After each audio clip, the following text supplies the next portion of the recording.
Hello everyone, welcome to Cellopedia. This is Maxim.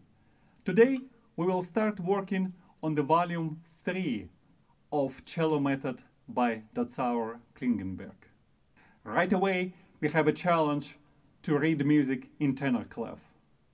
So if you are not familiar with it, stay with me. At the end of the lesson I will offer extra tips how to read in tenor clef, and hopefully it will make it easier for you. Unless stated otherwise, I will play all of the exercises in tempo quarter note 60. Of course, you can play it faster, but I would recommend to start working at this tempo, and you might even want to play it slower. Here we go.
you still there?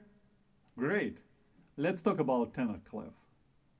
Why tenor clef even exists? Why cellists have to suffer through that? Actually, cello is a very unique instrument because you will have to learn to play in 3 different clefs: bass clef, tenor clef, and later on in treble clef. The main purpose of using tenor clef for cello is to avoid extra ledger lines playing in a middle or high register of cello. Look at the example right above exercise 197. You will see the matching pairs of the notes. And towards the end of the upper line, each note in bass clef has to have 3, then 4, or even 5 extra lines. And if you look down, the similar note in tenor clef will have 2 ledger lines less. It might seem to be a small difference, but usually it's really hard to see the difference between 3 and 4 lines, let alone 4 and 5 lines. So in music, usually you don't see more than 3 ledger lines. The middle part of this clef shows where the C is. You can see a little arrow pointing at the 4th line from the bottom. And this is C. Of course, not just any C, but this C.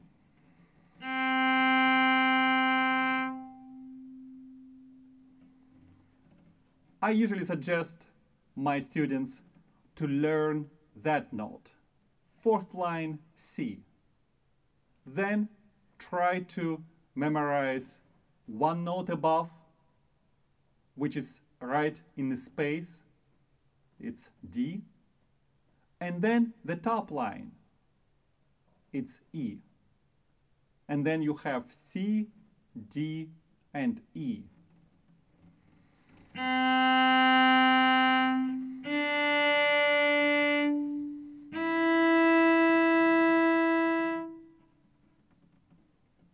Then you memorize notes below C. So the space between 3rd and the 4th lines is B, and then comes A. So you go down from the 4th line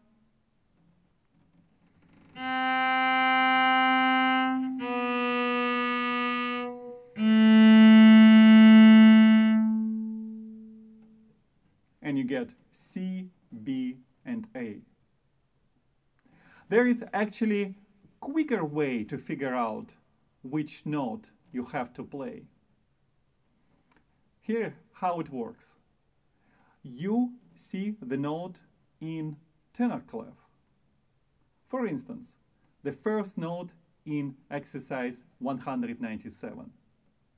You look at this note and think, which note would it be in the bass clef?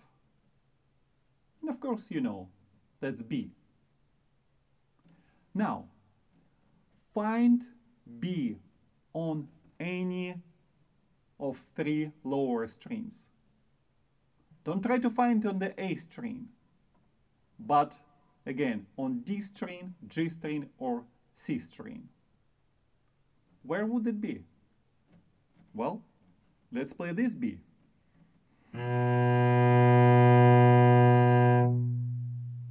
Now, move the finger 1 string up.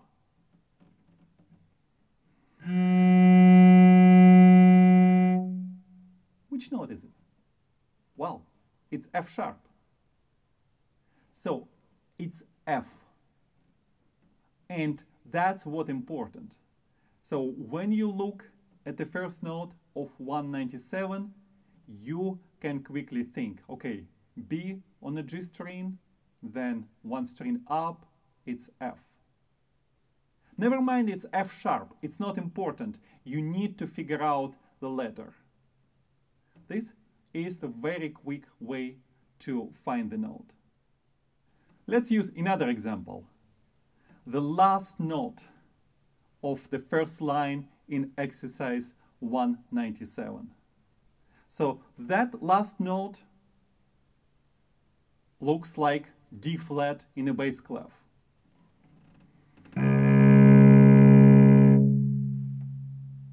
And then you move the finger one string up.